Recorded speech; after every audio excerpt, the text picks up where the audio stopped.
Madam fighter ম্যাডামের জ্যেষ্ঠ রহমান সাহেব বলেছেন যে ইতিপূর্বে ৬ বার মৃত্যুর মুখ থেকে ফেরত এসেছেন। এই ভদ্র মহিলা এই মজলুমের নেত্রী ফেসিস্টের বিরুদ্ধে আন্দোলন করেছেন, সংগ্রাম করেছেন।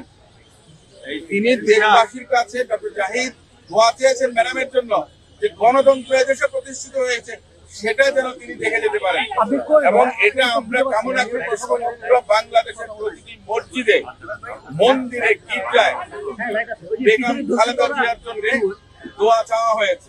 আমি এখানে আসার আগেও আজকেও একটা এতিমখানায় 200 বাচ্চাকে খাইয়ে এসেছি। গতকালকেও এতিমখানার এতিম বাচ্চাদের জন্য আমরা বিভিন্ন জায়গায়, এই যে এতগুলো মানুষের কোটি কোটি হাত, এখানে মিরাকেলের দরকার আছে, এবং সেই মিরাকেলটা হোক এটাই আমাদের প্রত্যাশা।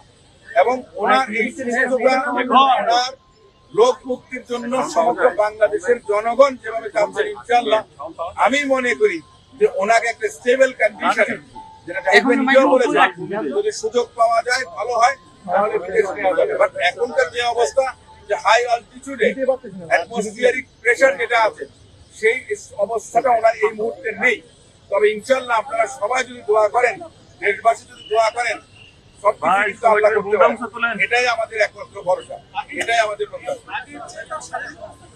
কিছুটাকে স্টেবল বলা যাবে না, কিংবা খারাপ হয়েছে তাও বলা যাবে না, এই মাঝামাঝিতে আছে।